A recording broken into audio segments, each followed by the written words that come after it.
कुछ देर की खामोशी, फिर शोर आएगा। लोगों का वक्त आता है, हमारा दौर आएगा। हेलो बच्चों, मैं हूं नीरज दुबे और मैं लेकर आया हूं रफ्तार सीरीज में आज की क्लास में ऑप्टिकल आइसोमेरिज्म। तो यार, ऑप्टिकल आइसोमेरिज्म में आज हम डिस्कस करने वाले हैं सबसे पहले representation of optical isomer. Optical isomers को कैसे रिप्रेजेंट करते हैं। उसके बाद हम डिस्कस करेंगे relative configuration means D L configuration, threo erythro configuration and absolute configuration of chiral carbon. तो चलिए स्टार्ट करते हैं। अब देखिए, सबसे पहला क्वेश्चन यह होता है कि अगर कोई मॉलिक्यूल ऑप्टिकल आइसोमेरिज्म शो करता है तो उसको पेपर में लिखें किस तरह से। तो ऑप्टिकल आइसोमर्स को पेपर में लिखने के हमारे पास तीन तरीके हैं। एक है पर्सपेक्टिव फार्मूला, एक है वेज डैश फार्मूला और एक है फिशर फार्मूला। तो इन तीनों में से कोई भी एक तरीका हम यूज करते हैं जिससे हम मॉलिक्यूल को पेपर के प्लेन में लिख सकते हैं। अब देखिए, एक्चुअल में जो मॉलिक्यूल है ना यार, वो मॉलिक्यूल 3D है और अगर 3D मॉलिक्यूल को पेपर में लिखना है तो हम कुछ कन्वेंशन यूज करते हैं। ठीक है, तो यहां पर हमारे पास तीन फॉर्मूले हैं, पर्सपेक्टिव, वेज डैश और फिशर, जिसमें पर्सपेक्टिव और वेज डैश में जैसा मॉलिक्यूल 3D में दिखता है वैसा ही हम 3D में बनाने वाले, वैसा ही हम 2D में बनाने वाले हैं। जैसा 3D में दिख रहा था सेम वैसा ही। यार, पर्सपेक्टिव फॉर्मूला चाहे वेज डैश फॉर्मूला या फिर फिशर फॉर्मूला हो, actually these are stereo chemical formula. ठीक है, ये स्टीरियो केमिकल फॉर्मूला है। ठीक है, तो अब देखिए, पर्सपेक्टिव फॉर्मूला में only chiral carbon is maintained in plane of paper and its unit on chiral carbon are represented inside and outside the plane। ठीक है, ध्यान सुनिएगा, जब हमने कंफर्मेशन पढ़ा था ना यार, कंफर्मेशन के लिए भी हमने स्टीरियो केमिकल फार्मूला पढ़ा था, सॉहॉर्स एंड न्यूमैन प्रोजेक्शन फार्मूला। वैसे ही ऑप्टिकल आइसोमर के लिए हमारे पास तीन फार्मूला है। These are also called stereo chemical formula. मतलब मॉलिक्यूल जैसा स्पेस में है वैसा ही पेपर में बनाना। तो अब देखो, इसमें क्या करते हैं हम, कायरल कार्बन के साथ जो दो वैलेंसी टुवर्ड्स द व्यूअर हैं, जो दो वैलेंसी टुवर्ड्स द व्यूअर हैं, उनको इस तरह से सॉलिड लाइन पे बनाते हैं।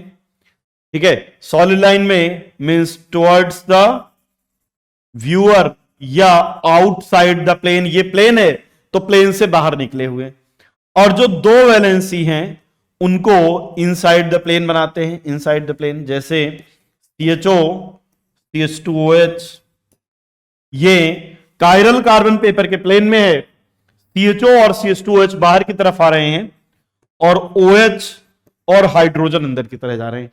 तो जब हम मॉलिक्यूल को इस तरह से बनाते हैं तो ये मॉलिक्यूल का पर्सपेक्टिव फॉर्मूला है। जैसे इसको ऐसा समझिए कि यार, ये हमारे पास कायरल कार्बन है। अब इस कायरल कार्बन को पेपर के प्लेन में रखा और ये जो दो सामने की तरफ, ये पेपर के प्लेन में है तो ये दो वैलेंसी सामने की तरफ आ रही हैं। जो सामने की तरफ आ रहे हैं, पर्पल वाले और ऑरेंज वाले, उनको सॉलिड लाइन पे बनाया, और जो ग्रीन और व्हाइट ये प्लेन के नीचे जा रहे हैं, इनको डॉटेड लाइन से बनाया। तो जब हम इस तरह से बनाते हैं तो ये कहलाता है मॉलिक्यूल का पर्सपेक्टिव फॉर्मूला। नोट कीजिए इसको, फिर आगे चलते हैं।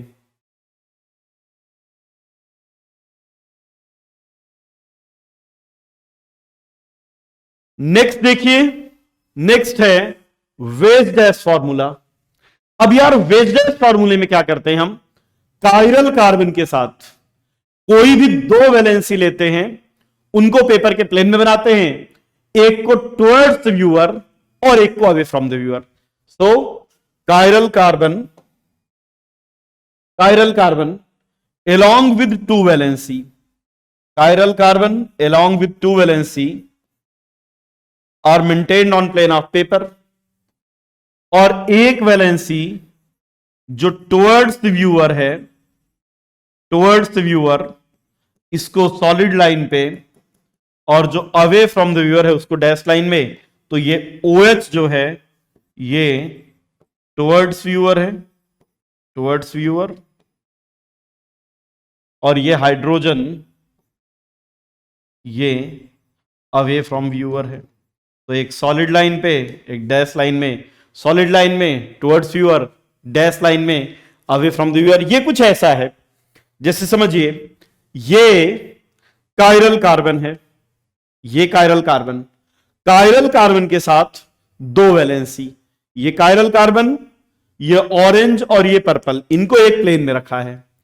तो ये जो ग्रीन वाला है ये टुवर्ड्स व्यूअर, ये बाहर की तरफ निकल के आ रहा है, और जो व्हाइट वाला है वो पीछे की तरफ जा रहा है। तो ये तीन पेपर के प्लेन में chiral carbon along with two groups on the plane of paper, एक टुवर्ड्स व्यूअर, एक अवे फ्रॉम द व्यूअर। तो ये जो फॉर्मूला है, इस फॉर्मूले को हम कहते हैं वेज डैश में, वेज डैश फॉर्मूला, ये सॉलिड वेज में और ये डैश में। जो डैश में है वो अवे फ्रॉम व्यूअर, जो सॉलिड वेज में है वो टुवर्ड्स व्यूअर, इसी को सॉलिड वेज फॉर्मूला भी कहते हैं। ठीक है, नोट कीजिए इसको, फिर आगे चलते हैं।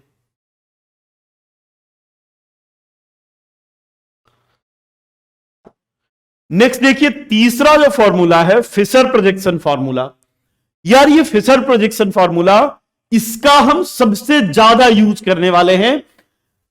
ध्यान रखिएगा, हम वेज डैश और फिशर, वेज डैश और फिशर आपको सबसे ज्यादा मिलने वाले हैं। ठीक है, मोस्ट ऑफ द केस में हम मॉलिक्यूल को पहले फिशर फॉर्मूले में कन्वर्ट करते हैं और फिर देखते हैं कि मॉलिक्यूल कैसा है। तो अब देखिए फिशर प्रोजेक्शन देखते समय आपको ध्यान रखना है, Fischer projection is a method of representing tetrahedral carbon on paper.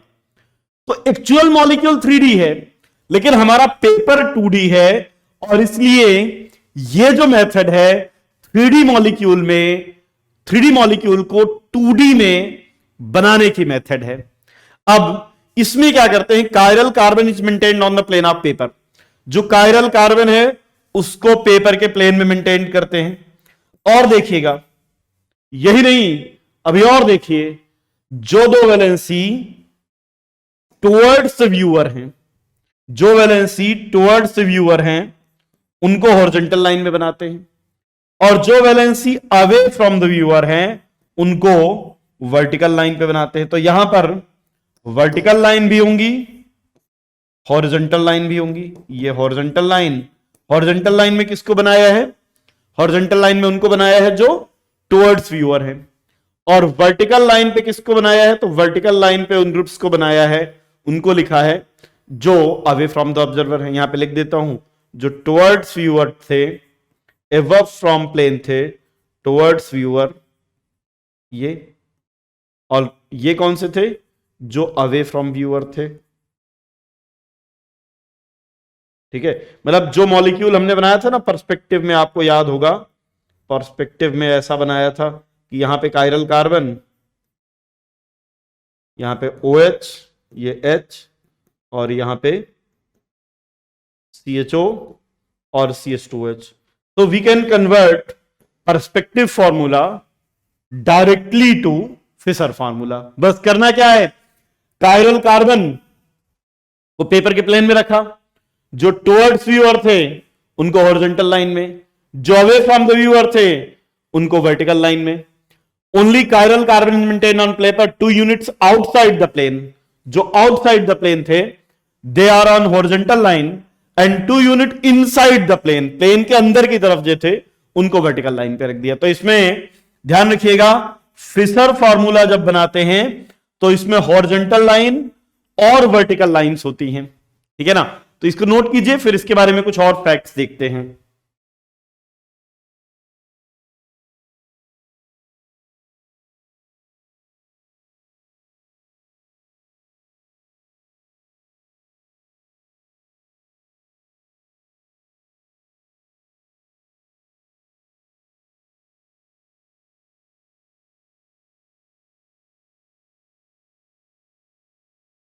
देखिए क्या ध्यान रखना है, जब भी हम किसी मॉलिक्यूल का प्रॉपर फिशर बनाएंगे तो हमेशा ध्यान रखना है लॉन्गेस्ट चेन वर्टिकल लाइन पे होनी चाहिए।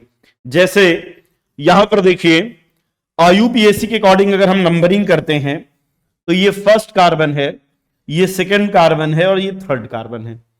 तो एक तो होता है फिशर फॉर्मूला और एक होता है प्रॉपर फिशर फॉर्मूला। और जब भी आप प्रॉपर फिशर फॉर्मूला बनाएंगे तो ध्यान रखिएगा लॉन्गेस्ट चेन हमेशा वर्टिकल लाइन पर होना चाहिए। और ये जो हाईएस्ट ऑक्सीडाइज्ड ग्रुप है, क्या ध्यान रखना है, जब भी प्रॉपर फिशर बनाएंगे longest chain must be present in vertical line, longest chain vertical line पे होनी चाहिए। और क्या ध्यान रखना है कि जो हाईएस्ट ऑक्सीडाइज्ड ग्रुप है, हाईएस्ट ऑक्सीडाइज्ड ग्रुप है, ये हमेशा टॉप पर होना चाहिए। फिर आप कहेंगे सर हमें कैसे पता चलेगा कि कौन सा हाईएस्ट ऑक्सीडाइज्ड ग्रुप है? तो यार आईयूपीएसी की नंबरिंग में, आईयूपीएसी की नंबरिंग में जो मैंने प्रायोरिटी टेबल लिखवाया था, याद होगा आपको, यार एसिड सबसे पहले लिखवाया था, याद आ रहा है कुछ? यस, तो वो जो प्रायोरिटी टेबल है उसमें जो ऊपर आता है, जैसे एल्डिहाइड अल्कोहल है, यार एल्डिहाइड और अल्कोहल में तो एल्डिहाइड की प्रायोरिटी ज्यादा है। Yes, most oxidized group on top, most oxidized group top पे है, लॉन्गेस्ट चेन वर्टिकल लाइन पे है, it is proper Fischer form. तो क्या ध्यान रखना है, जब भी आप फिशर बनाएंगे in proper Fischer form longest chain is always maintained on vertical line and highest oxidized group on top। नहीं तो फिशर तो है लेकिन वो प्रॉपर फिशर नहीं है।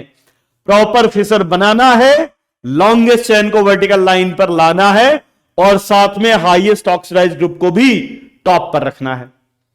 अब ध्यान रखिएगा किसी भी मॉलिक्यूल का जब आप फिशर लिख रहे हैं तो जितनी हॉरिजॉन्टल लाइन होंगी वो नंबर ऑफ कायरल कार्बन के इक्वल होंगी, या हम कह सकते हैं जितने कायरल कार्बन होंगे उतनी ही हॉरिजॉन्टल लाइन बनाना है। जैसे यहां पर देखिए इस मॉलिक्यूल में सिर्फ एक कायरल कार्बन है, केवल एक कार्बन ऐसा है जिससे लगे चारों ग्रुप डिफरेंट है, एक कायरल कार्बन है तो एक हॉरिजॉन्टल लाइन। दो कायरल कार्बन होते तो दो हॉरिजॉन्टल लाइन होती। जैसे अगर हम एक मॉलिक्यूल लेते हैं COOH HOH HOH और CH3, तो देखिए पहला क्वेश्चन, क्या ये प्रॉपर फिशर है? बिल्कुल प्रॉपर फिशर है क्योंकि लॉन्गेस्ट चेन वर्टिकल लाइन पे है। क्या हाईएस्ट ऑक्सीडाइज्ड ग्रुप टॉप पे है? बिल्कुल COOH highest oxidized group top पे है। क्या जितने कायरल कार्बन है, क्या जितने कायरल कार्बन है उतनी ही हॉरिजॉन्टल लाइन है? यस, दो कायरल कार्बन और दो horizontal line. So this molecule is written in proper Fischer form. Clear है? जब हम फिशर फॉर्म लिख रहे होते हैं then we have to follow convention. ठीक है, जब हम 3D को 2D में लिख रहे हैं तो हमें कुछ कन्वेंशन फॉलो करने होंगे। क्या कन्वेंशन है सर? बस एक बात ये ध्यान रखनी कि लॉन्गेस्ट चेन वर्टिकल लाइन, दूसरा हाईएस्ट ऑक्सीडाइज्ड ग्रुप टॉप पे, और तीसरा जितने कायरल कार्बन उतनी ही हॉरिजॉन्टल लाइन। ठीक है, अब देखिए नोट कीजिए रूल्स, फिर आगे चलते हैं। नेक्स्ट देखते हैं conversion of one formula to other. अगर हमारे पास किसी मॉलिक्यूल का वेज डैश दिया है तो हम उसको फिशर में कन्वर्ट कर सकते हैं, या किसी मॉलिक्यूल का एक फिशर दिया है लेकिन वो फिशर प्रॉपर फिशर नहीं है तो हम फिशर को प्रॉपर फिशर में भी कन्वर्ट कर सकते हैं। और वेज डैश को फिशर में कन्वर्ट करना, यार ये तो बिल्कुल ही आसान सा टॉपिक है, एक ही बार में हो जाएगा। देखिए जैसे मैं एक एग्जांपल लेता हूं, ये मॉलिक्यूल दिया है, फिशर फॉर्मूला है ये OH और ये H, ये मॉलिक्यूल का फिशर फॉर्मूला है। अब आपसे बोला किसी ने कि चलो एक काम करो, फिशर को वेज डैश है ये है वेज डैश, और किसी ने आपको बोला कि चलो बेटा वेज डैश को फिशर में कन्वर्ट करो, ये फिशर में कैसा दिखेगा? तो बहुत आसान है। सबसे पहले क्या करना कि जो वैलेंसी, आपको पता है वेज डैश में कायरल कार्बन के साथ दो वैलेंसी पेपर के प्लेन में रखते हैं। अरे अभी तो बताया था यार, इतना जल्दी भूल जाते हो।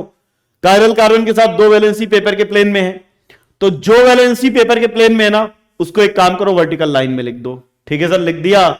और जब वर्टिकल लाइन पे लिखा तो CHO ऊपर गया और CH2OH नीचे आया, ऐसा बन गया।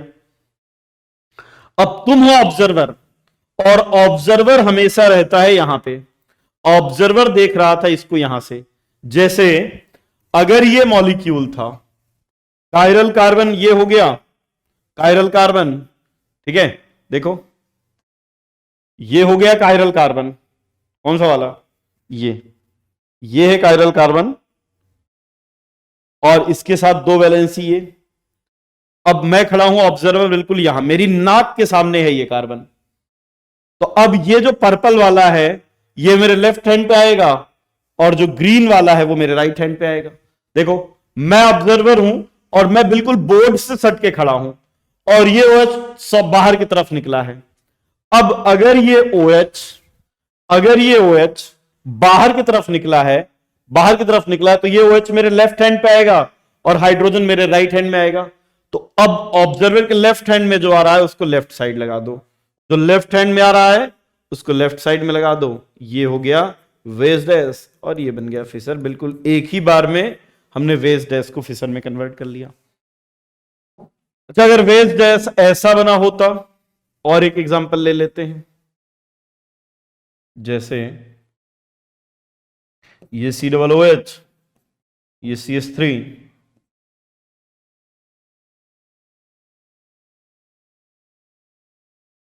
यहां पे OH और यहां पे H। अब ऑब्जर्वर यानी मैं खड़ा हूं यहां पे, ठीक है ना, मैं ऑब्जर्वर हूं और मैं खड़ा हूं यहां पे आ गया। अब करना क्या है आपको, ये जो COOH और CH3 हैं, जो भी पेपर के प्लेन में है उनको तो रख दिया वर्टिकल लाइन पे। अब क्या करना है, ये OH देखो बाहर की तरफ निकला है ना। अब अगर OH बाहर की तरफ निकला है और मुझे OH को पकड़ना है, तो OH बाहर की तरफ निकला है, मैं अपना राइट हैंड यूज करूंगा और बोर्ड के पीछे जाएगा मेरा लेफ्ट हैंड। मैं यहां पे खड़ा हूं तो OH आएगा, ये राइट हैंड बोर्ड के बाहर की तरफ आएगा, तो राइट हैंड से OH आया, लेफ्ट हैंड में H आया, तो जो राइट साइड में आया उसको राइट साइड पे लगा दो, OH H। बिल्कुल आसान। और एग्जांपल देख लो, जैसे ये COOH, ये COOH यहां पे लगा है OH, यहां पे लगा है H, यहां पे एक जगह पे OH और एक जगह पे H। अब इसको दो कायरल कार्बन है, इसको फिशर बनाना है, क्या करें सर? यार बिल्कुल आसान है। सबसे पहले तो जो पेपर के प्लेन में है उनको वर्टिकल लाइन पे बनाओ। सर पेपर के प्लेन में COOH, ये कार्बन और ये COOH है, बना दिया सर। ये देखिए ये COOH, ये कार्बन और ये COOH। अब यानी ऑब्जर्वर कहां पे है? यहां पे OH आपके लेफ्ट साइड में आया तो OH को लेफ्ट पे लगा दीजिए, हाइड्रोजन को राइट पे। ये देखिए इस बार ऑब्जर्वर यानी आप यहां पे हैं, इस बार OH आपके राइट साइड पे आया है, OH को राइट पे लगा दीजिए, ये बन गया। तो ये दोनों सेम हो गए। ये था वेज डैश और ये कन्वर्ट हो गया फिशर में। नोट कीजिए, फिर आगे चलते हैं।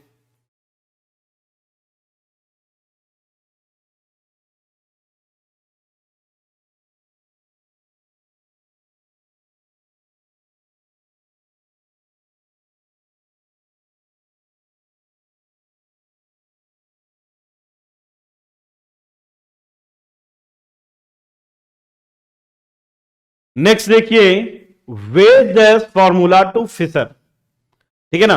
तो वेज डैश फॉर्मूले से फिशर बनाना तो हमने देख लिया कि कैसे वेज डैश से फिशर बना सकते हैं। क्या करना है? बिल्कुल आसान तरीका है।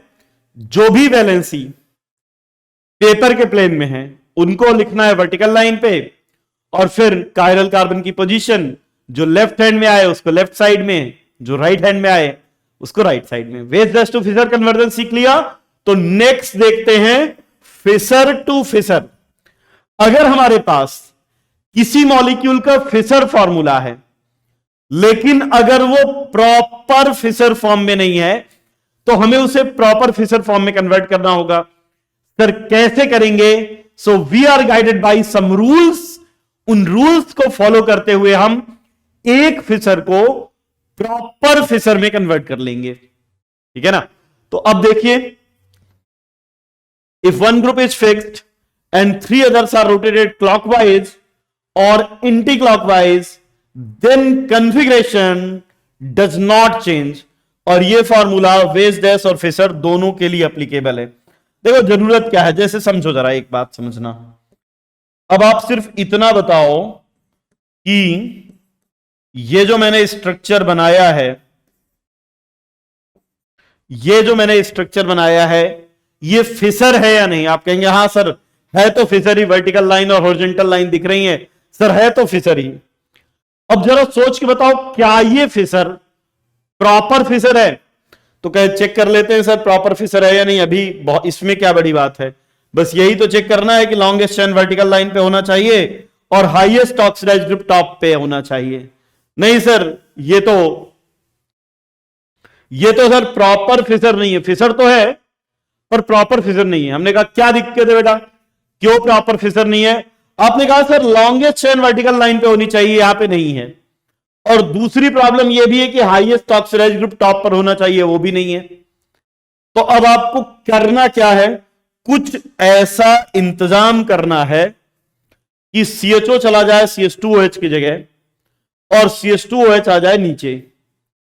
अच्छा हाइड्रोजन को कोई समस्या नहीं, हाइड्रोजन जहां होना चाहिए भाई, हमें CHO टॉप पे चाहिए, CHO के टॉप पे आना चाहिए और CH2OH भी नीचे चाहिए। तो एक काम करते हैं, देखो एक ग्रुप को फिक्स कर देते हैं। किसको किया? हाइड्रोजन को। बचे तीन। इसको ऐसा कुछ घुमाओ, ऐसे घुमाओ कि मॉलिक्यूल प्रॉपर फिशर में आ जाए। तो एक काम करते हैं, CHO को ले गए CH2OH की जगह, CH2OH को ले गए OH की जगह और OH को ले गए हाइड्रोजन की जगह। कैसा घुमा दिया? CHO को CH2OH, CH2OH को OH। अब देखो कि क्या अब ये प्रॉपर फिशर में आ गया है? आप कहेंगे सर CHO पहुंच गया ऊपर, जो कि सही है, CHO ऊपर होना चाहिए था। H आ गया लेफ्ट पे क्योंकि उसको तो हमने छेड़ा ही नहीं है, और CH2OH आ गया बॉटम पे, OH आ गया राइट पे। क्या अब ये प्रॉपर फिशर है? हां सर अब ये बिल्कुल, अब ये प्रॉपर फिशर में आ चुका है। ये वैसा हो गया जैसा इसे होना चाहिए था, यानी लॉन्गेस्ट चेन वर्टिकल लाइन में और हाईएस्ट ऑक्सीडाइज्ड ग्रुप टॉप में। So we can convert Fischer to proper Fischer by fixing one group and rotating three other clockwise और काउंटर क्लॉकवाइज। चलो एक एग्जांपल और करके देख लेते हैं, एक एग्जांपल और देखते हैं। COOH है, CH3 है, COOH है, CH3 है, और यहां पे COOH, यहां पे CH3, यहां पे OH, यहां पे H। अब बताइए क्या ये फिशर फॉर्म है? हां सर फिशर तो है। क्या ये प्रॉपर फिशर है? नहीं सर प्रॉपर फिशर नहीं है। क्या समस्या है? Sir longest chain vertical line पे नहीं है और हाईएस्ट ऑक्सीडाइज्ड ग्रुप टॉप पर नहीं है। तो अब अच्छा हाईएस्ट ऑक्सीडाइज्ड ग्रुप टॉप पे नहीं है। CH3 कहां होना चाहिए? सर CH3 तो बॉटम पर ही होना चाहिए था। तो यार CH3 बॉटम पे होना चाहिए ना, CH3 को छोड़ दो। इस बार CH3 तो बिल्कुल सही जगह पे है, CH3 बिल्कुल सही जगह पे है, तो CH3 को छोड़ देते हैं और बाकी तीन इसको यहां ले गए, इसको यहां ले गए और इसको यहां ले गए। और अगर ऐसा करते हैं तो COOH टॉप पे, CH3 बॉटम पे, OH आ गया यहां पे लेफ्ट पे, H आ गया राइट पे। अब ये दोनों सेम है और अब ये प्रॉपर फिशर हो चुका है। सर आखिर प्रॉपर फिशर में कन्वर्ट ही क्यों कर रहे हैं? फिशर को फिशर ही रहने दो, प्रॉपर फिशर में कन्वर्ट क्यों कर रहे हैं? तो आगे इसका भी यूज आएगा, उसके लिए आपको थोड़ा सा इंतजार करना पड़ेगा। ठीक है, नोट कीजिए इसको, फिर आगे चलते हैं।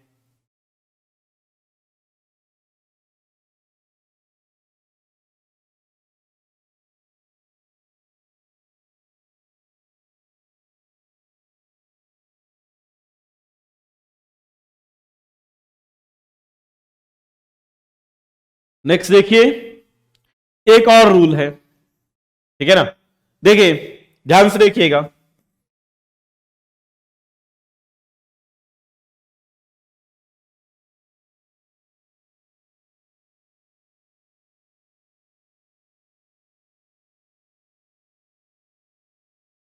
यहां पे सी डबल ओ एच है, CH3 है, OH है, H है।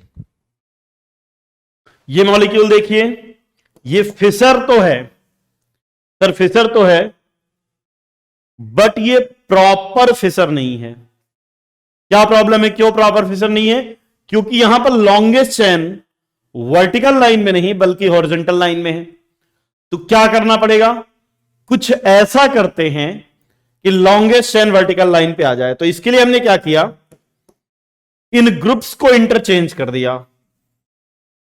इस COOH को OH की जगह ले जाते हैं, क्योंकि COOH टॉप पर जाना चाहता है, तो COOH को OH की जगह ले जाना चाहते हैं, और CH3 क्या चाहता है, H की जगह आना, तब ये प्रॉपर फिशर हो जाएगा।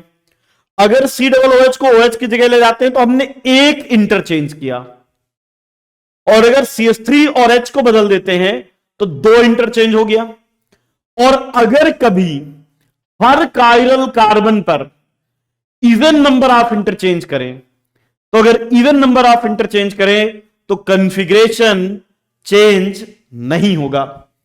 तो अब देखिए, अगर इवन नंबर ऑफ इंटरचेंज किया जाए, COOH टॉप पे आ गया, OH राइट पे, CH3 बॉटम पे, हाइड्रोजन लेफ्ट पे, अब ये प्रॉपर फिशर फॉर्म हो चुका है।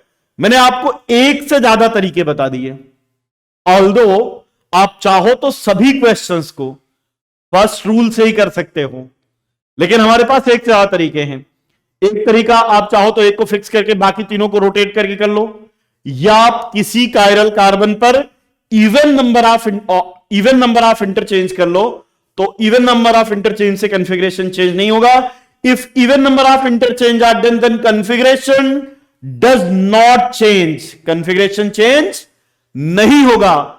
लेकिन अगर आपने ऑड नंबर ऑफ इंटरचेंज कर दिया, एक बार इंटरचेंज किया, 3 टाइम्स किया, 5 टाइम्स, तो फिर कायरल कार्बन का कॉन्फ़िगरेशन चेंज हो जाएगा। तो even number of interchange allowed, odd number of interchange not allowed. Note कीजिए, फिर आगे देखते हैं।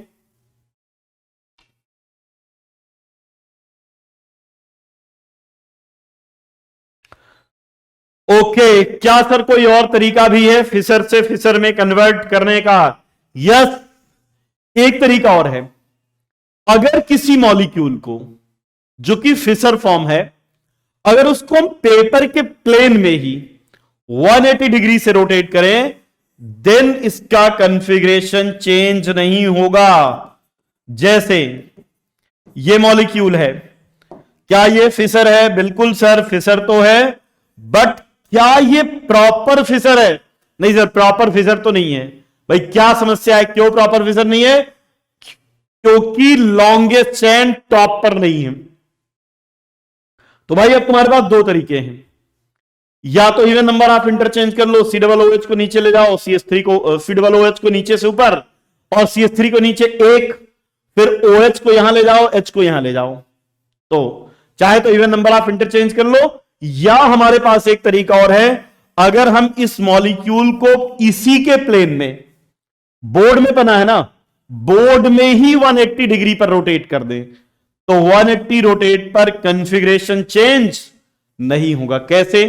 180 रोटेट करने पर COOH आ गया टॉप पे, CH3 आ गया बॉटम पे, जो H राइट पे था वो आ गया लेफ्ट पे, और लेफ्ट वाला राइट पे। तो ये दोनों एक दूसरे के आइडेंटिकल होंगे। ठीक है, सो पेपर के प्लेन में 180 डिग्री रोटेशन अलाउड है, लेकिन आपने कहा कि सर पेपर के प्लेन में 90 डिग्री रोटेट कर सकते हैं क्या? नहीं, 90 डिग्री रोटेशन अलाउड नहीं है, 180 डिग्री रोटेशन अलाउड है। पर कब? पेपर के प्लेन में। नोट कीजिए, फिर आगे देखते हैं। नेक्स्ट देखिए, अगर हम फिशर फॉर्मूला लिया है, आपने कहा कि सर आपने कहा था 180 डिग्री रोटेशन अलाउड है, तो सर ये देखिए मैंने क्या किया, ये CH3 OH और H लिया। आपने 180 कहा था ना, लेकिन हमने इसको इस एंगल से, इस एक्सिस से, जैसे ये ऐसा था तो इसको इस तरह से रोटेट ना करके इस तरह से रोटेट कर दिया, ऐसा 180 रोटेट कर दिया। तो ध्यान रखना बेटा, ऐसा 180 डिग्री रोटेशन अलाउड नहीं है। अगर आपने ऐसा रोटेशन किया तो नया मॉलिक्यूल बन जाएगा। सो एक्सिस में 180 रोटेशन अलाउड नहीं है, पेपर के प्लेन में 180 डिग्री रोटेशन अलाउड है। अगर आपने एक्सिस में ऐसे 180 रोटेट कर दिया, और वो भी कब? जब फिशर है। अच्छा, वेज डैश में तो कोई फर्क नहीं पड़ता, वेज डैश 3D फॉर्मूला है, उसको आप कहीं पर भी कैसा भी रोटेट करो फर्क नहीं पड़ता। लेकिन फिशर को पेपर के प्लेन में 180 रोटेशन अलाउड है, लेकिन इसके वर्टिकल एक्सिस में 180 डिग्री से रोटेशन अलाउड नहीं है। नोट कीजिए, फिर आगे चलते हैं। चलिए, तो नेक्स्ट देखते हैं कॉन्फ़िगरेशन ऑफ मॉलिक्यूल। अब मॉलिक्यूल के दो टाइप के कॉन्फ़िगरेशन असाइन हैं, एक रिलेटिव कॉन्फ़िगरेशन, या इसी को हम डीएल सिस्टम भी कहते हैं, और एक है एब्सोल्यूट कॉन्फ़िगरेशन, और एब्सोल्यूट कॉन्फ़िगरेशन को ही हम आरएस सिस्टम भी कहते हैं। तो देखिए, जब भी हम किसी मॉलिक्यूल का डीएल कॉन्फ़िगरेशन निकाल रहे होते हैं, तो डीएल कॉन्फ़िगरेशन निकालते समय यह ध्यान रखना है, डीएल कॉन्फ़िगरेशन केवल हम ऐसे कंपाउंड्स का निकाल सकते हैं जो ऑप्टिकली एक्टिव हो। तो ध्यान रखिएगा, DL nomenclature can be only used for optically active compound. अगर कोई कंपाउंड ऑप्टिकली इनएक्टिव है तो उसके लिए हम डीएल नॉमेनक्लेचर यूज नहीं कर सकते हैं। दूसरी बात ध्यान रखिएगा, ये जो पर्टिकुलर सिस्टम है, जो डीएल सिस्टम है, ये मिरर इमेज या इनांसियोमर का कॉन्फ़िगरेशन डिसाइड करने के लिए दिया जाता है। तो ध्यान रखिएगा, मिरर इमेज या इनांसियोमर का कॉन्फ़िगरेशन इससे असाइन किया जा सकता है जो ऑप्टिकली एक्टिव कंपाउंड हो। और देखिए, इसको रिलेटिव कॉन्फ़िगरेशन क्यों कहते हैं? इसको रिलेटिव कॉन्फ़िगरेशन इसलिए कहते हैं क्योंकि इस मॉलिक्यूल में, इस सिस्टम में डीग्लिसरल्डिहाइड को रेफरेंस लिया गया है और बाकी सभी कंपाउंड का कॉन्फ़िगरेशन डीग्लिसरल्डिहाइड से रिलेट करते हैं। तो इसको रिलेटिव कॉन्फ़िगरेशन क्यों कहते हैं? क्योंकि इस सिस्टम में हम मॉलिक्यूल के कॉन्फ़िगरेशन को डीग्लिसरल्डिहाइड के कॉन्फ़िगरेशन से रिलेट करते हैं। देखिए कैसे, जैसे अगर डीग्लिसरल्डिहाइड लिया जाए तो डीग्लिसरल्डिहाइड में OH राइट साइड पे है, तो सिमिलरली अगर किसी मॉलिक्यूल में OH या NH2 जैसे ग्रुप राइट साइड पे होंगे तो उसका कॉन्फ़िगरेशन डी होगा। तो ये डीग्लिसरल्डिहाइड है, और डीग्लिसरल्डिहाइड की ही तरह अगर किसी मॉलिक्यूल के लास्ट कायरल कार्बन पे OH या NH2 ग्रुप, OH या NH2 ग्रुप राइट साइड पे होंगे तो डी, और जो इसका मिरर इमेज होगा, ऑब्वियस सी बात है, अगर हम इसका मिरर इमेज बनाएं तो इसके मिरर इमेज में OH लेफ्ट साइड पे आएगा, और अगर OH लेफ्ट साइड पे आएगा तो ये हो जाएगा L glyceraldehyde, and D glyceraldehyde and L glyceraldehyde, D glyceraldehyde and L glyceraldehyde are mirror image of each other और enantiomer of each other. Note कीजिए, फिर आगे चलते हैं।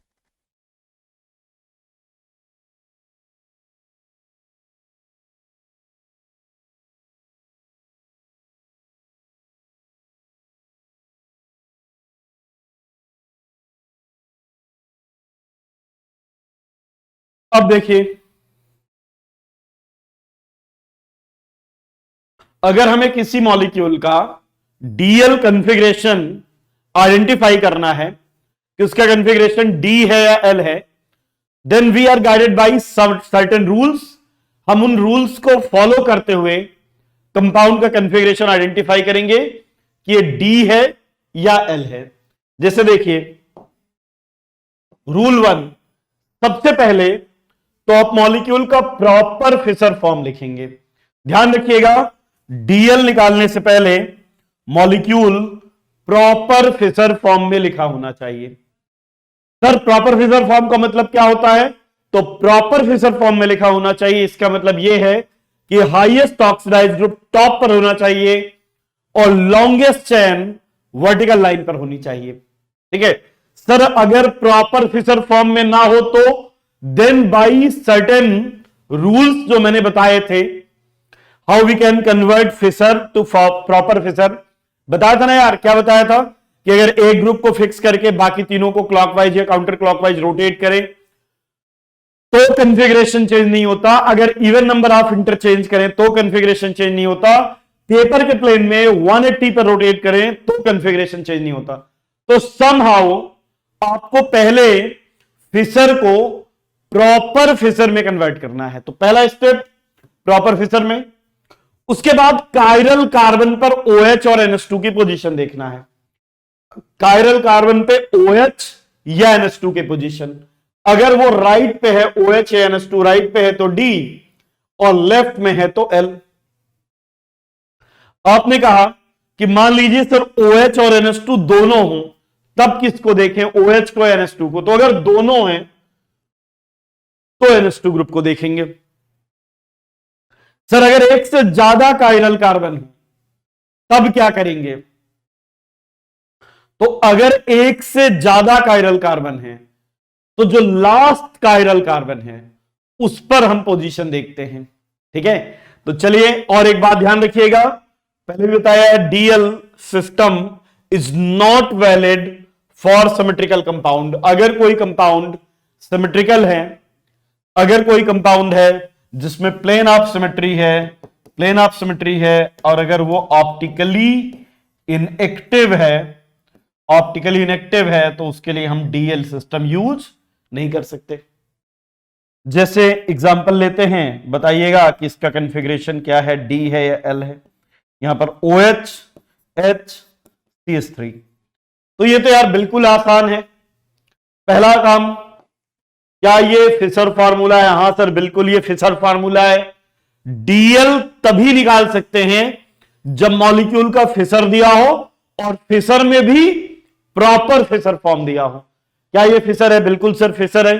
क्या ये प्रॉपर फिशर है? तो ये देखिए 1 2 3 longest chain in vertical line, highest oxidized group on top और लास्ट कायरल कार्बन पे OH राइट साइड पे, तो इसका कॉन्फ़िगरेशन डी है।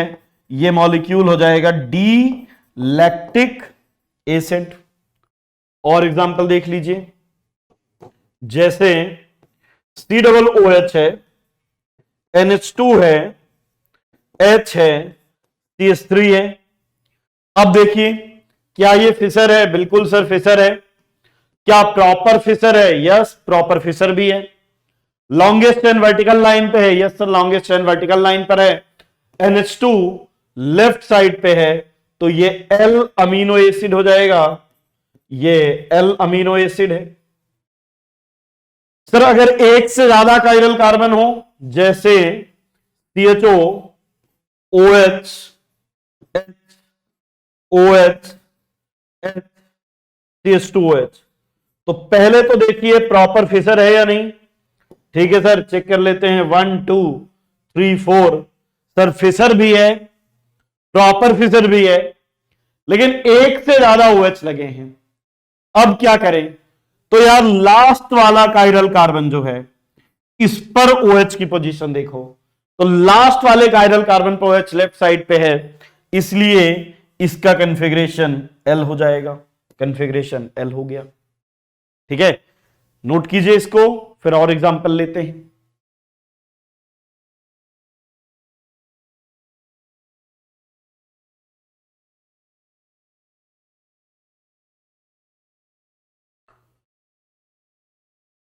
जैसे मान लीजिए हमारे पास एक मॉलिक्यूल है, कितने एग्जांपल हो गए? 3। और देखिए OH H OH H OH H OH H और CH2OH। पहला क्वेश्चन, क्या ये प्रॉपर फिशर है? Yes, longest chain vertical line में है, हाईएस्ट ऑक्सीडाइज ग्रुप टॉप पे है, तो ये प्रॉपर फिशर फॉर्म है। अब देखो यहां पे बहुत सारे OH है, किस OH की पोजीशन देखें तो लास्ट कायरल कार्बन पे, लास्ट कायरल कार्बन पे OH राइट साइड पे है, और अगर OH राइट साइड पे है तो इसका कन्फिग्रेशन होगा D। ये मॉलिक्यूल है डी ग्लूकोज। अब यार जेई में एक क्वेश्चन पूछा गया था, क्वेश्चन था डी ग्लूकोज बना दिया था और पूछा था विच of the following molecule is L glucose. मैं एक स्ट्रक्चर बना रहा हूं, आपको बताना है, चैट में लिखकर बताइए ये एल ग्लूकोज है या नहीं। लिखकर बताइए कि क्या ये मॉलिक्यूल एल ग्लूकोज है या नहीं है।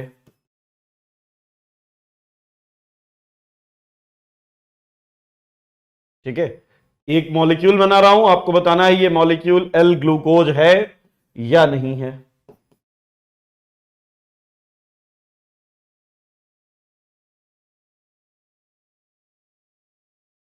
अब बताइए सेकंड पे जो मॉलिक्यूल मैंने बनाया है ये एल ग्लूकोज है या नहीं। ठीक है, तो ध्यान रखिएगा इसका कॉन्फ़िगरेशन तो एल है, इसका कॉन्फ़िगरेशन तो एल है, बट ये एल ग्लूकोज नहीं है, because D glucose and L glucose must be mirror image of each other.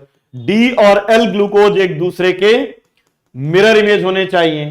तो अगर आपको एल ग्लूकोज बनाना है तो देखिए एल ग्लूकोज कैसा बनेगा, OH H OH H, यहां पे H OH OH H, ये मॉलिक्यूल होगा एल ग्लूकोज।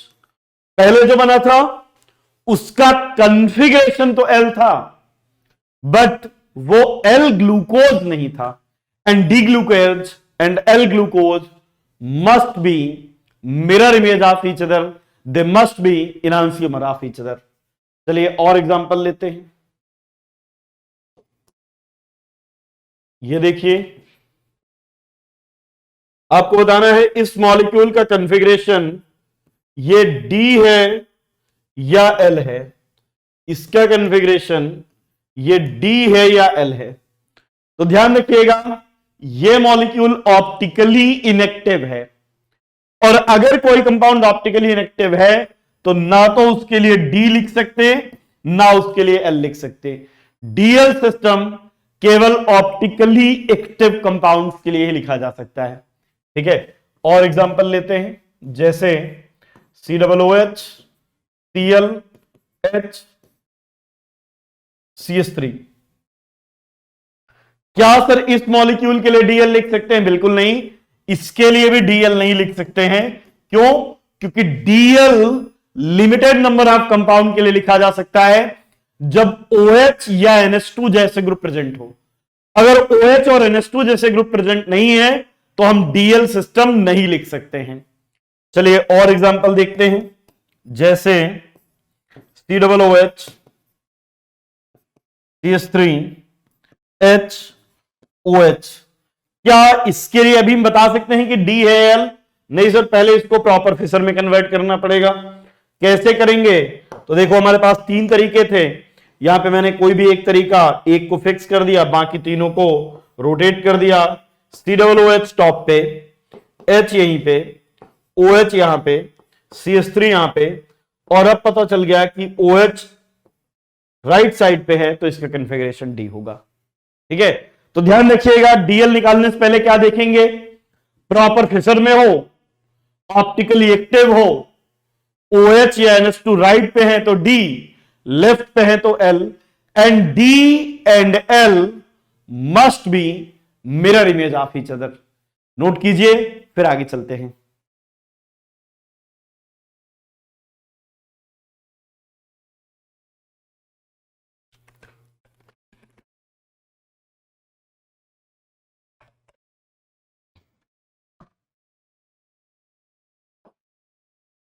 अब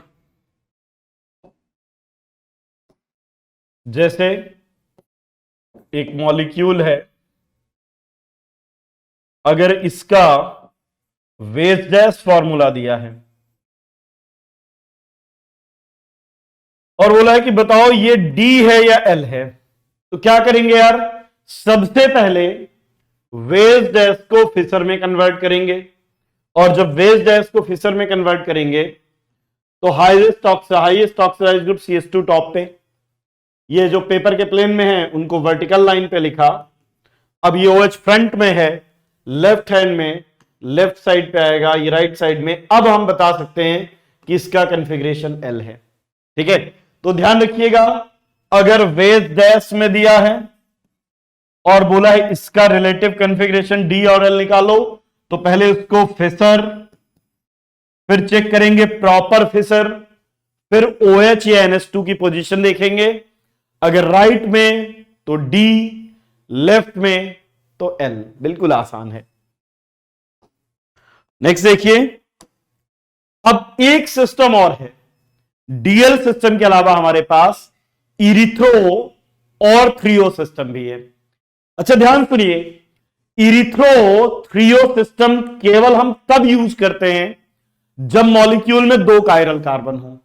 अगर 2 से ज्यादा है ना तो भी इरिथ्रो थ्रियो यूज नहीं कर सकते, अगर 2 से कम है तब भी नहीं यूज कर सकते। ये केवल यूज ही तब किया जाता है जब मॉलिक्यूल में केवल 2 कायरल कार्बन हो।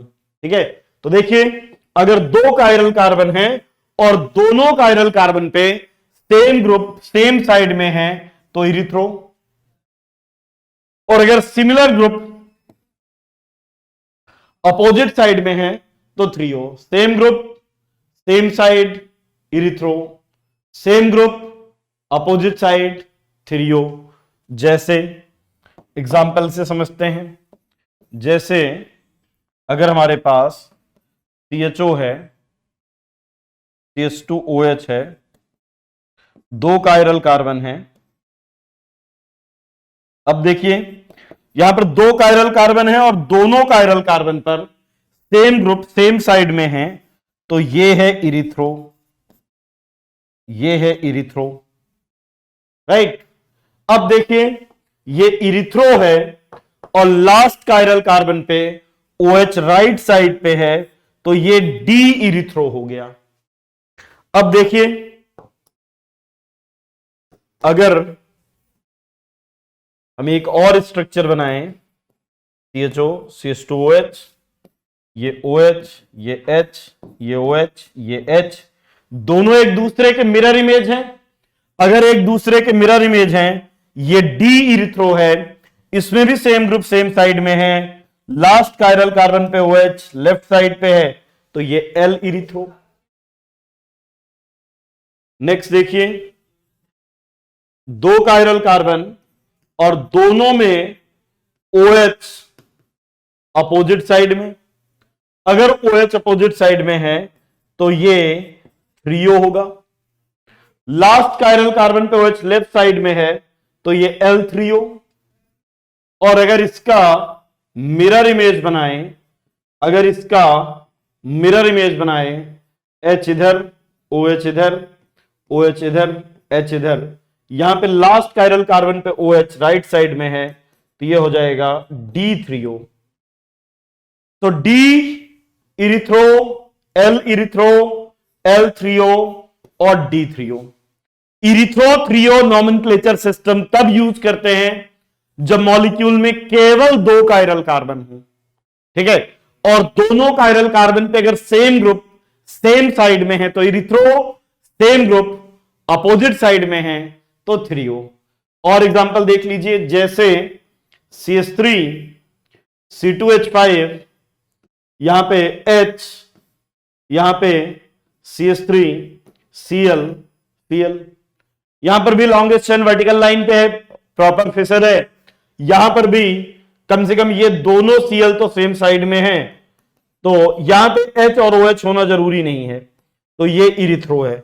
हाँ, लेकिन यहां पर Dl यूज नहीं कर सकते, तो same group same side erythro, same group कोई भी एक भी ग्रुप सेम है ना सेम साइड तो इरिथ्रो, और अपोजिट डायरेक्शन में है तो थ्रियो। नोट कीजिए, फिर आगे चलते हैं। ओके, तो चलिए नेक्स्ट देखते हैं एब्सोल्यूट कॉन्फ़िगरेशन और RS सिस्टम और CIP सिस्टम। ठीक है, तो इसको RS सिस्टम भी कहते हैं, इसको एब्सोल्यूट कॉन्फ़िगरेशन भी कहते हैं, और इसको CIP सिस्टम भी कहते हैं। CIP सिस्टम क्यों? क्योंकि 3 साइंटिस्ट थे, कान, इनगोल्ड और प्रिलॉग, जिन्होंने यह सिस्टम दिया था, और इसीलिए कान, इनगोल्ड और प्रिलॉग ने सिस्टम दिया था, इसीलिए इसको CIP सिस्टम भी कहते हैं। ध्यान रखिएगा, जो RS सिस्टम है यह यूज किया जाता है ऑप्टिकल आइसोमर के लिए। जैसा हमने ज्योमेट्रिकल आइसोमर में EZ सिस्टम पढ़ा था, वैसा ही ऑप्टिकल आइसोमर में RS सिस्टम होता है। ठीक है ना।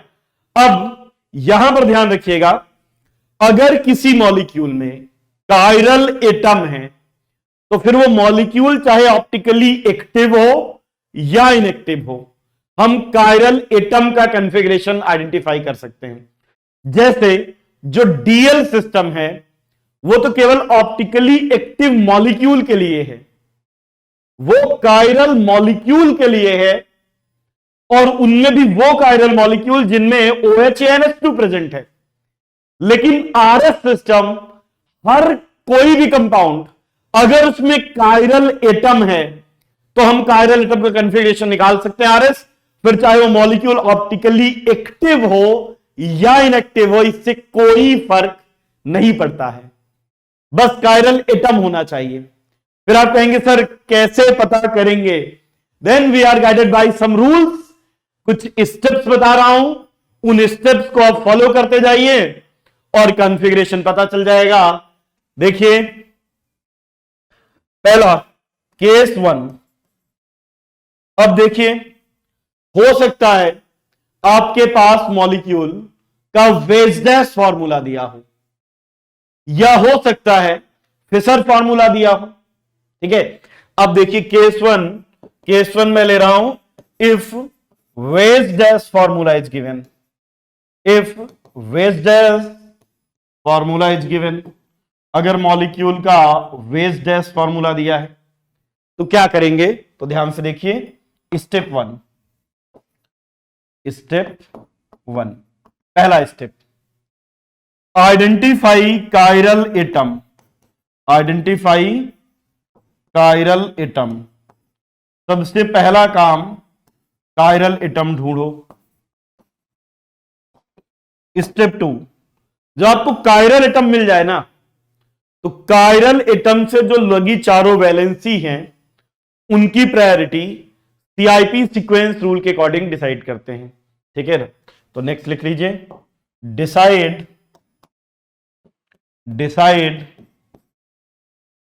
Priority of group according to CIP sequence rule. ये वही CIP सीक्वेंस रूल है जो हमने EZ में देखा था, वही सारे सेम है, CIP सीक्वेंस रूल सेम है। स्टेप 3, जब आपने प्रायोरिटी डिसाइड कर ली तो बस आपको यह देखना है कि जो लीस्ट प्रायोरिटी वो डैश लाइन में होना चाहिए। ठीक है, जो लीस्ट प्रायोरिटी 4th वाला है वो अगर डैश लाइन में है तो आपको 1 से 2 2 से 3 जाना है। अगर क्लॉकवाइज जा रहे हैं तो R, और अगर 1 से 2, 2 से 3 एंटी क्लॉकवाइज जा रहे हैं तो कॉन्फ़िगरेशन S। यहां पर जो R है ये वर्ड से आया है रिक्टस, जिसका मतलब होता है क्लॉकवाइज। जो S है ये आया है सिनिस्टर, इसका मतलब है एंटी क्लॉकवाइज। तो क्लॉकवाइज जाने पर R, एंटी क्लॉकवाइज जाने पर S। अब कुछ लोग कहना है कि सर अगर कुछ ऐसा हो जाए लीस्ट प्रायोरिटी वाला डैश लाइन में नहीं है तब क्या करें? तो अगर लीस्ट प्रायोरिटी वाला डैश लाइन में है नहीं है, then by some interchange. Sir कौन से वाले इंटरचेंज? वही सारे जो फिशर टू फिशर के लिए देखे थे, वो waste dash to waste dash के लिए भी अप्लीकेबल है। तो स्टेप फिर क्या करेंगे? If least priority is not in dash line, then by valid interchange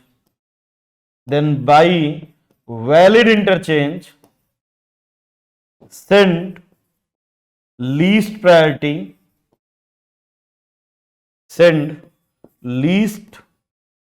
priority to dash line, और फिर कॉन्फ़िगरेशन निकालेंगे। अगर डैश लाइन में है तो बहुत अच्छी बात है, डैश लाइन में नहीं है तो पहले उसको डैश लाइन में भेजो और फिर कॉन्फ़िगरेशन निकालो। ठीक है ना? तो एग्जांपल लेते हैं और एग्जांपल से ये रूल लगा करके देखते हैं। पहले रूल लिख लीजिए, फिर एग्जांपल से मैं इनको एक्सप्लेन करता हूं।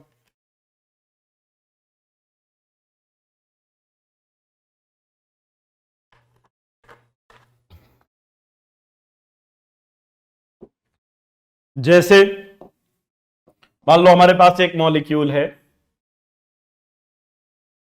CHO CH2OH, यहां पे OH और ये H। अब सबसे पहला काम है प्रायोरिटी डिसाइड करना। ठीक है ना? एक ये एग्जांपल ले लिया, और भी एग्जांपल ले सकते हैं, जैसे Cl Br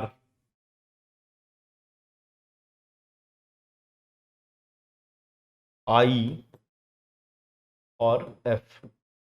अब अगर आपको रूल याद है, अगर आपको ज्योमेट्रिकल आइसोमेरम आपने पढ़ा है तो आपको रूल याद होगा। पहला रूल था जिसका एटॉमिक नंबर ज्यादा उसकी प्रायोरिटी भी ज्यादा।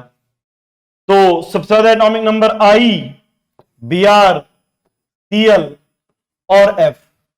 अब देखिए क्या लीस्ट प्रायोरिटी वाला डैश लाइन पे है? आप कहेंगे यस सर बिल्कुल लीस्ट प्रायोरिटी वाला डैश लाइन में है, कुछ भी करने की जरूरत नहीं है। आप सीधे 1 से 2 पर जाइए और 2 से 3 पर जाइए। 1 से 2, 2 से 3 क्लॉकवाइज जा रहे हैं, और अगर क्लॉकवाइज जा रहे हैं तो कॉन्फ़िगरेशन सीधे निकाल लीजिए, R हो जाएगा। यहां पर देखिए सबसे ज्यादा पहला कनेक्टेड एटम ऑक्सीजन, यहां पे कार्बन और ये हाइड्रोजन। तो एक बात तो क्लियर है यार, सबसे ज्यादा प्रायोरिटी तो इस ऑक्सीजन की है। अब बात करें CHO और CH2OH में किसकी प्रायोरिटी ज्यादा, तो इसके लिए इनको ओपन करके लिखना पड़ेगा। अगर मैं CHO को ओपन करके लिखता हूं तो C डबल बॉन्ड OH ऐसा बनता है, और CHO के जो ट्रिपलेट बनेंगे ये OOH बनेंगे, और CH2OH के ट्रिपलेट OHH। और यही रीजन है कि इसमें पहला O दूसरा भी O, यहां पहला O दूसरा H, इसकी प्रायोरिटी ज्यादा है। 1 2 3 और ये 4। 1 से 2 और 2 से 3 गए, लीस्ट प्रायोरिटी वाला डैश लाइन पे है। 1 से 2, 2 से 3 एंटी क्लॉकवाइज जा रहे हैं, कॉन्फ़िगरेशन S होना चाहिए, कॉन्फ़िगरेशन S ही होगा। चलिए और एग्जांपल लेते हैं, जैसे COOH CH3, यहां पे यहां पे H और OH। अब बताइए क्या थर्ड में लीस्ट प्रायोरिटी वाला डैश लाइन पे है? आप कहेंगे बिल्कुल सर नहीं। यहां पर और एग्जांपल ले लीजिए, COOH, H, NH2 और CH3। इन दोनों एग्जांपल में कॉमन फैक्टर ये है, लीस्ट प्रायोरिटी वाला डैश लाइन पे नहीं है।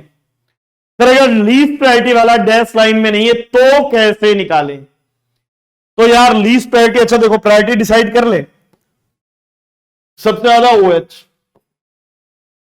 फिर COOH, फिर CH3, फिर हाइड्रोजन, लीस्ट प्रायोरिटी वाला हाइड्रोजन है जो डैश लाइन पे नहीं है। तो एक काम करते हैं, कुछ इंटरचेंज करके लीस्ट प्रायोरिटी वाले को डैश लाइन पर लेकर आते हैं। कैसे? तो हमें हाइड्रोजन चाहिए OH की जगह पे, तो हाइड्रोजन को ले जाते हैं OH को, OH को ले जाते हैं CH3 पे, और CH3 को ले आते हैं हाइड्रोजन पे। और अब जो स्ट्रक्चर बनेगा उसमें COOH हो गया टॉप पे, क्योंकि COOH को तो हमने चेंज किया ही नहीं है। ये OH डैश लाइन पे और OH डैश लाइन पे था, OH डैश लाइन पे था, ये डैश लाइन, ये सॉलिड लाइन। अब देख लेते हैं कौन कहां पे आ चुका है, कौन कहां पे आ चुका है। OH यहां पर, CH3 यहां पे, और हमें केवल एक बात ध्यान रखनी है, लीस्ट प्रायोरिटी वाला डैश लाइन पे होना चाहिए। हां सर, लीस्ट प्रायोरिटी वाला हाइड्रोजन डैश लाइन पे आ चुका है। बस ये 1, ये 2, ये 3, 1 2 3 क्लॉकवाइज जा रहे हैं, कॉन्फ़िगरेशन R हो जाएगा। बिल्कुल आसान है। यहां पर देखिए, यहां पर भी लीस्ट प्रायोरिटी CH3 है, जो लीस्ट प्रायोरिटी हाइड्रोजन है जो कि डैश लाइन में सबसे ज्यादा NH2, COOH, CH3 हाइड्रोजन। अब 1 से 2 और 2 से 3 गए क्लॉकवाइज, लेकिन हम ये करने से पहले हमें लीस्ट प्रायोरिटी को डैश लाइन पे भेजना है। मतलब सीधी सी बात है, मैं ये चाहता हूं कि हाइड्रोजन आ जाए CH3 की जगह। अगर हाइड्रोजन CH3 की जगह तो CH3 NH2 की जगह और NH2 हाइड्रोजन की जगह। तो अब जो नया स्ट्रक्चर बनेगा, COOH यहां पे, COOH यहां पे आ गया। और देखिए यहां पे क्या आ चुका है, NH2, ये सॉलिड लाइन, ये सॉलिड लाइन, ये डैश लाइन, डैश लाइन पे आ चुका है H, यहां पर आ चुका है CH3। ये 1, ये 2, ये 3, ये 4, 1 2 3 क्लॉकवाइज गए, कॉन्फ़िगरेशन R हो जाएगा। तो ध्यान रखिएगा, अगर प्रॉपर फिशर फॉर्म में नहीं है, अगर प्रॉपर वेज मतलब अगर लीस्ट प्रायोरिटी वाला डैश लाइन पे नहीं है, तो पहले उसको डैश लाइन पर लेकर जाते हैं और उसके बाद उसका कॉन्फ़िगरेशन आइडेंटिफाई करेंगे। चलिए और एग्जांपल करके देखते हैं, है ना। जैसे यहां पर देखिए, ये CH3 है, ऑब्वियस सी बात है, अगर CH3 फ्रंट पे है तो बैक में हाइड्रोजन है। अब यहां पर देखिए, पहली प्रायोरिटी डबल बॉन्ड वाले को 1, फिर 2, फिर 3, फिर 4, 1 से 2, 2 से 3 क्लॉकवाइज जा रहे हैं, क्लॉकवाइज जा रहे हैं तो कॉन्फ़िगरेशन R हो जाएगा। क्लॉकवाइज जा रहे हैं तो R लीस्ट प्रायोरिटी वाला डैश लाइन पे है। ठीक है, चलिए ये एग्जांपल लिखिए, फिर कुछ और एग्जांपल लेते हैं।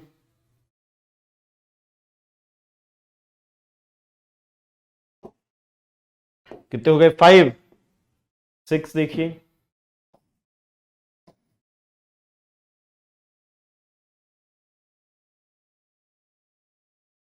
यहां पे Cl है, हाइड्रोजन है 6 7,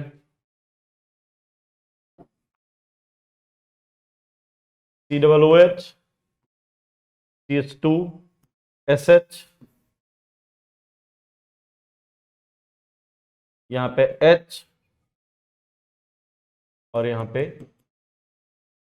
CH3। अब यहां देखिए Cl, ये सबसे ज्यादा प्रायोरिटी वाला, फिर ये CH2 CH3, ये 3, ये 4। लीस्ट प्रायोरिटी वाला डैश लाइन पे है, बिल्कुल सर लीस्ट प्रायोरिटी वाला डैश लाइन पे है। क्या करना है, 1 से 2, 2 से 3 गए, क्लॉकवाइज जा रहे हैं, सीधे पता चल गया कॉन्फ़िगरेशन आर। यहां पर पहला एटम कार्बन, बिल्कुल ठीक बात सर, यहां पर भी पहला कार्बन, अगले यहां पे एक सल्फर और 2 हाइड्रोजन है, जबकि COOH में तीनों ऑक्सीजन है। तो CH2SH का ट्रिपलेट SHH बना, COOH का ट्रिपल O बना। अब कंपेयर करेंगे, सबसे पहले पहला देखेंगे। सर यहां पे ऑक्सीजन है, नीचे पहला ही सल्फर है, अगर पहले में ही डिफरेंस मिल गया तो बाद वाले चेक ही नहीं करते, और यही रीजन है कि CH2SH की प्रायोरिटी COOH से ज्यादा है, 1 2 3 और 4। अब अगेन लीस्ट प्रायोरिटी वाला डैश लाइन पे नहीं है, तो लीस्ट प्रायोरिटी वाले को डैश लाइन पर लेकर आते हैं। कैसे, COOH को वहीं पर रहने दिया, हमें हाइड्रोजन चाहिए यहां, ये यहां और ये यहां। CH3 देखिए आ गया यहां पर, और CH2SH आ चुका है यहां पर, और डैश लाइन पे आ चुका है हाइड्रोजन। अब ये 1, ये 2, ये 3, ये 4, 1 से 2, 2 से 3 एंटी क्लॉकवाइज जा रहे हैं, कॉन्फ़िगरेशन S हो जाएगा। ठीक है, तो इस तरह से अगर कोई मॉलिक्यूल है, उसका हमें वेज डैश फॉर्मूला दिया है, तो वेज डैश फॉर्मूले से हम RS कॉन्फ़िगरेशन निकाल सकते हैं। लेकिन क्वेश्चन ये है कि सर अगर उसका फिशर फॉर्मूला दिया है, तो नेक्स्ट लिखिएगा, if Fischer formula is given, if, अब देखिएगा DL निकालने के लिए तो प्रॉपर फिशर बनाना पड़ता था, लेकिन RS के लिए प्रॉपर फिशर बनाने की जरूरत बिल्कुल भी नहीं है। बस फिशर होना चाहिए, प्रॉपर फिशर बनाने की जरूरत नहीं है। यहां पर पहला स्टेप, इस बार प्रॉपर फिशर की जरूरत नहीं है। पहला स्टेप कायरल कार्बन आइडेंटिफाई करो, तो पहला स्टेप सेम ही है, आइडेंटिफाई कायरल एटम, पहला स्टेप सेम। स्टेप 2, जो भी कायरल एटम से अटैच ग्रुप हैं उनकी प्रायोरिटी डिसाइड करो according to CIP sequence rule. तो नेक्स्ट है assign priority of group, assign priority of group attached with chiral atom according to CIP sequence rule, according to CIP sequence rule, CIP sequence rule के according priority decide करेंगे। फिर step 3, इसके बाद आएगा third step. अब क्या करना है, यहां पर देखना है, वहां पर क्या देखते थे, लीस्ट प्रायोरिटी वाला डैश लाइन पे होना चाहिए। यहां पर लीस्ट प्रायोरिटी ग्रुप कहां पे होना चाहिए, इन vertical line, least priority group vertical line 1 से 2, 2 से 3, क्लॉकवाइज जाएंगे तो R, और 1 से 2, 2 से 3 एंटी क्लॉकवाइज जाएंगे तो S, clockwise R, anti clockwise S। फिर किसी ने कहा कि सर लीस्ट प्रायोरिटी अगर वर्टिकल में ना हो, अगर लीस्ट प्रायोरिटी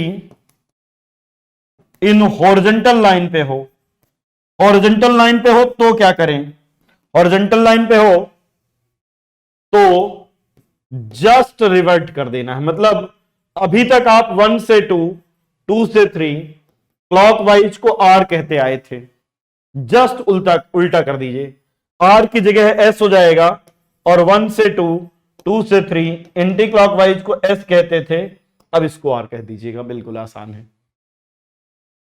नोट कीजिए, फिर आगे चलते हैं।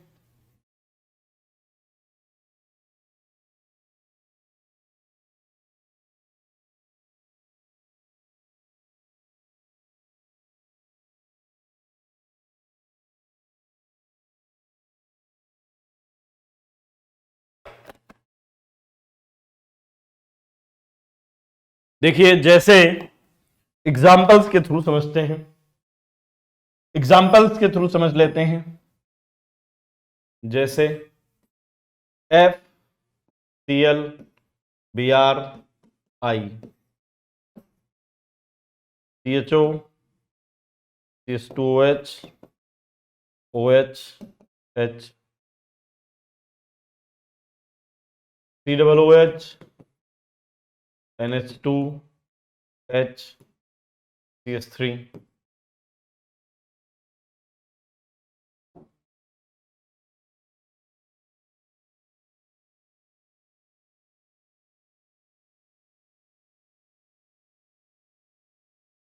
COOH CH2 SH OH H।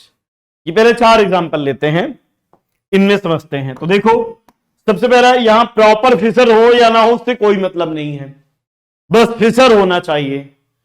Priority decide कर लो यार, कायरल कार्बन तो ये मिल गया, इसकी प्रायोरिटी 1, ये 2, ये 3, ये 4। क्या लीस्ट प्रायोरिटी वाला वर्टिकल लाइन पे है? Yes sir, fluorine least priority वाला है, वर्टिकल लाइन पे भी है। कुछ नहीं करना है, सीधे 1 से 2 पर जाइए, 2 से 3 पर जाइए, एंटी क्लॉकवाइज जा रहे हैं। एंटी क्लॉकवाइज इसका कॉन्फ़िगरेशन एस। यहां पर देखिए सर, पहले तो फर्स्ट एटॉमिक नंबर OH का, THO में जब इसके ट्रिपलेट बनाए OOH, ये OHH, इसलिए ये 2 है, ये 3 है, ये 4 है। सर अब लीस्ट प्रायोरिटी वाला वर्टिकल नहीं बल्कि हॉरिजॉन्टल लाइन पे है, क्या करें? तो बेटा इस बार उल्टा कर देना, 1 से 2, 2 से 3। अभी कैसे गए हैं? Anti clockwise. जब भी आप एंटी क्लॉकवाइज जाते थे एस कहते थे, लेकिन इस बार लीस्ट प्रायोरिटी वाला वर्टिकल लाइन पर ना होकर के हॉरिजॉन्टल पे है, एस होना चाहिए था, लेकिन जस्ट अपोजिट आर हो जाएगा। यहां पर देखो, ये है 1, ये है 2, ये है 3, 4। क्या लीस्ट प्रायोरिटी वाला वर्टिकल लाइन पे है? बिल्कुल लीस्ट प्रायोरिटी वाला सर वर्टिकल लाइन पे है। तो अब क्या करना है? 1 से 2, 2 से 3 क्लॉकवाइज जा रहे हैं, कॉन्फ़िगरेशन आर होना चाहिए, आर ही होगा। यहां पर देखिए COOH, पहला तो OH है, फिर सर COOH और CH2SH, तो COOH के ट्रिपलेट ट्रिपल O, लेकिन इसका पहला SHH है, यहां O यहां S। पहला तो कार्बन दोनों में था, लेकिन कार्बन से 3 ऑक्सीजन और कार्बन से सल्फर और 2 हाइड्रोजन, तो इसकी प्रायोरिटी ज्यादा है। तो ये 1, 2, 3, 4, 1 से 2 गए, 2 से 3 गए, क्लॉकवाइज गए हैं, क्लॉकवाइज गए हैं, आर होना चाहिए था, लेकिन हो जाएगा एस। आर होना चाहिए था क्लॉकवाइज जाने पर, आर पर एस, क्योंकि लीस्ट प्रायोरिटी वाला वर्टिकल लाइन पे है। नोट कीजिए, फिर कुछ और एग्जांपल लेते हैं।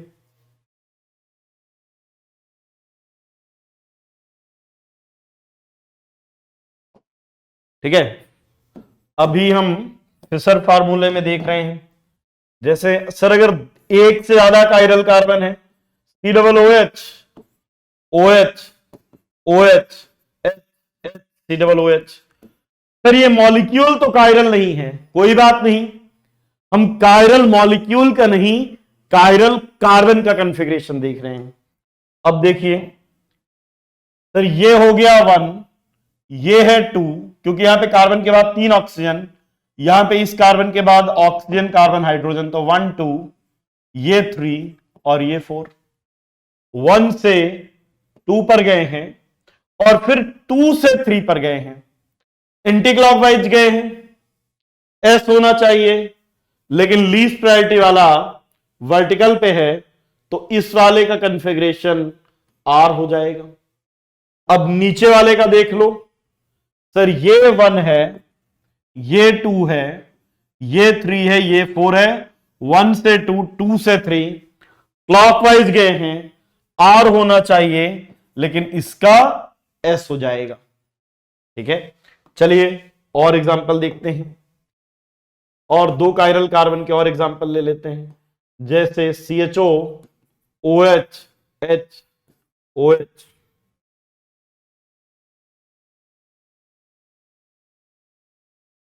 OH, ये H। सर सबसे पहले तो कायरल कार्बन देखेंगे, ठीक है, ये कायरल कार्बन और ये कायरल कार्बन, पहली प्रायोरिटी OH की।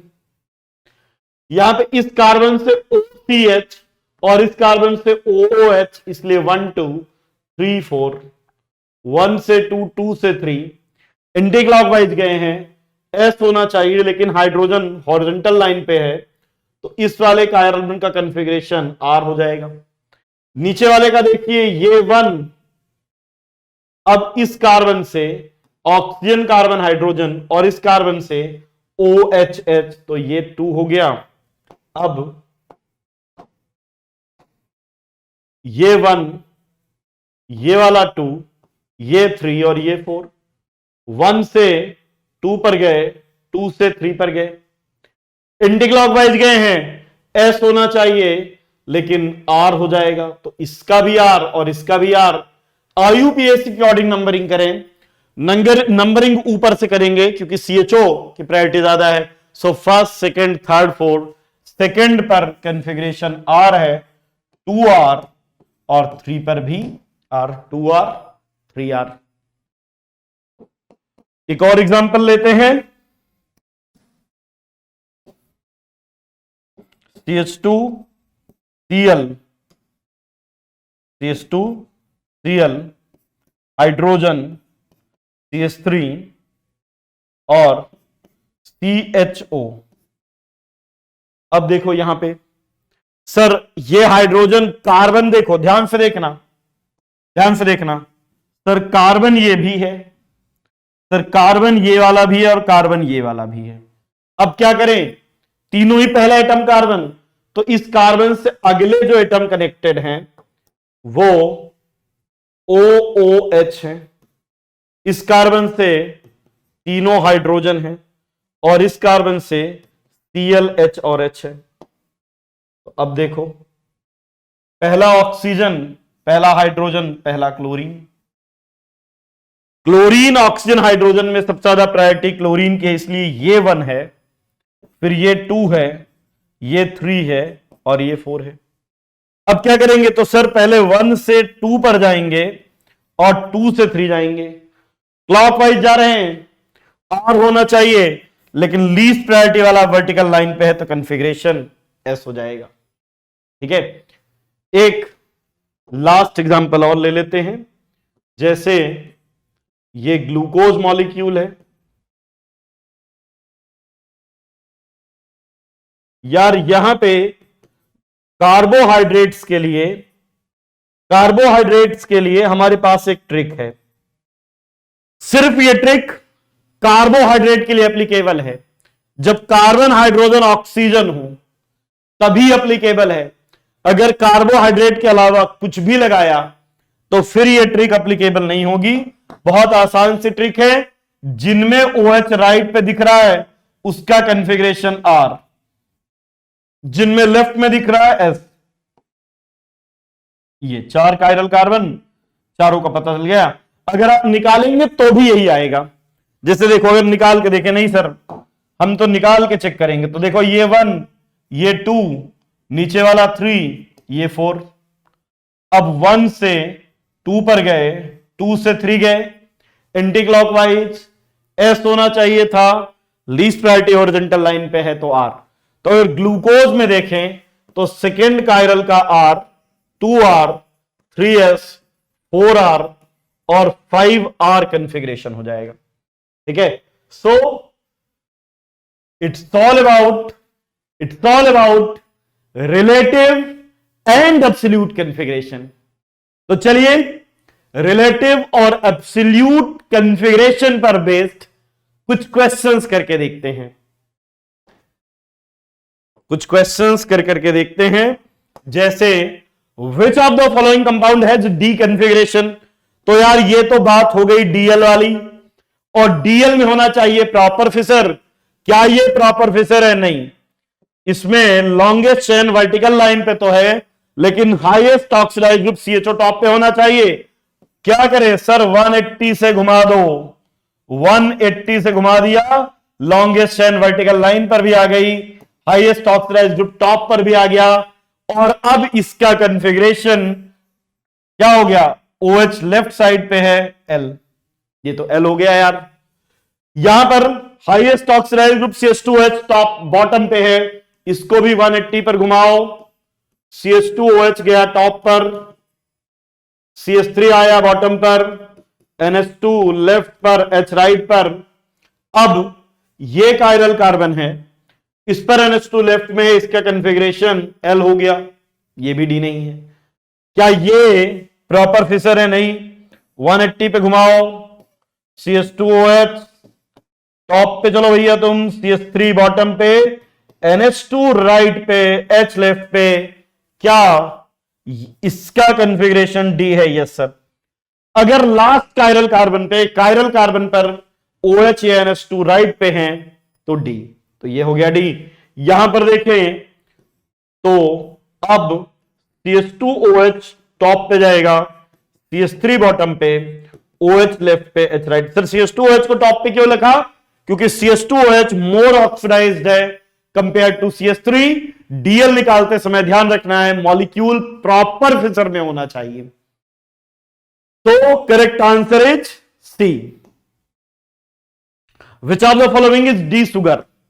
तो देखो अब यार, ये पहली बात तो प्रॉपर फिशर में नहीं है, और अगर CH3 को हम यहां पर लाते हैं, OH को यहां, H को यहां, तो अब जो कॉन्फ़िगरेशन बनेगा, यहां पे OH राइट पे आ जाएगा H, लेकिन यहां पर CH3 है, तो ये शुगर हुआ नहीं।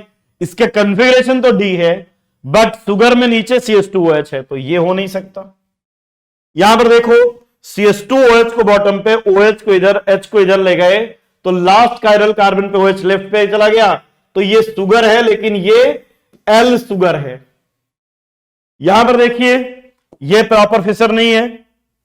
अब इसको टॉप पे ले जाएंगे, इसको यहां पे और इसको यहां पे, तो अब देखो जरा ये कैसा बनेगा। CHO टॉप पे आ गया, OH राइट पे, OH राइट पे, OH CHO टॉप पे, OH राइट पे, H लेफ्ट पे, यहां पे OH H H OH, ठीक है ना। कितने हो गए? 1 2, पहले वाले पे, पहले वाले कायरल कार्बन पे, दूसरे पे, तीसरे पे और चौथे पे। अब यहां पे देखिए CH2OH यहां पे, H यहां पे और OH यहां पे, तो OH कहां पे गया? राइट पे, H लेफ्ट पे, CH2OH, तो ये शुगर भी है। लास्ट कायरल कार्बन पे OH राइट पे भी है, तो इसका कॉन्फ़िगरेशन D हो गया, तो ये D शुगर है। ये वाला देखिए यहां पे CH2OH प्रॉपर फिशर में है, लेकिन OH लेफ्ट में शुगर है, लेकिन ये L शुगर है। सो करेक्ट आंसर हो जाएगा C। ध्यान रखिएगा, D और L निकालने से पहले प्रॉपर फिशर में कन्वर्ट करो और लॉन्गेस्ट चेन को वर्टिकल लाइन पे रखना। लॉन्गेस्ट चेन वर्टिकल लाइन पे होगी तभी D और L निकाल सकते हैं। Next, which of the following compound है जस्ट कॉन्फ़िगरेशन? तो यार बिल्कुल आसान है, पहले कायरल कार्बन ढूंढो। सर ये रहा कायरल कार्बन, प्रायोरिटी डिसाइड करो। सर Br 1 2 3 4, 1 से 2, 2 से 3 पे गए, 1 से 2, 2 से 3 एंटी क्लॉकवाइज जा रहे हैं। S होना चाहिए, लेकिन हो जाएगा R, क्योंकि लीस्ट प्रायोरिटी वर्टिकल नहीं है, हॉरिजॉन्टल लाइन पे है। यहां पर देखिए ये 1, ये 2, ये 3, ये 4 क्लॉकवाइज जा रहे हैं, R होना चाहिए, R ही होगा, क्योंकि लीस्ट प्रायोरिटी वाला वर्टिकल लाइन पे है। यहां पे ये 1 2 3 4, 1 से पहले 2 पे जाएंगे, फिर 2 से 3 पर जाएंगे। अब कुछ लोग कह रहे हैं सर डायरेक्ट ऐसा जा सकते हैं क्या कि पहले ऐसे जाएं फिर ऐसा? नहीं, पहले 1 से 2 और 2 से 3 कंटिन्यूअस जाना है। अब एंटी क्लॉकवाइज जा रहे हैं, S होना चाहिए, S ही होगा, क्योंकि लीस्ट प्रायोरिटी वाला वर्टिकल लाइन पे। करेक्ट आंसर C हो जाएगा। यहां पे ये 1, ये 2, ये 3, ये 4, 1 2 3 क्लॉकवाइज, ये R हो जाएगा। तो correct answer C। The correct configuration assigned for the given compound. अब यहां पर देखिए, अब यहां पे IUPAC अकॉर्डिंग ये फर्स्ट कार्बन, ये सेकेंड, ये थर्ड और ये फोर्थ। अब CRP सीक्वेंस के अकॉर्डिंग ये इसकी प्रायोरिटी 1, नीचे वाला 2, ये 3, ये 4, 1 से 2, 2 से 3 क्लॉकवाइज जा रहे हैं, 1 से 2, 2 से 3 क्लॉकवाइज जा रहे हैं। R होना चाहिए लेकिन होगा S, क्योंकि लीस्ट प्रायोरिटी वाला हॉरिजॉन्टल पे है। यहां पे अब नीचे वाले पर देखो, नीचे वाले पर ये है 1, ये हो जाएगा 2, ये 3 और ये 4, 1 से 2, 2 से 3 एंटी क्लॉकवाइज जा रहे हैं, S होना चाहिए लेकिन हो जाएगा R।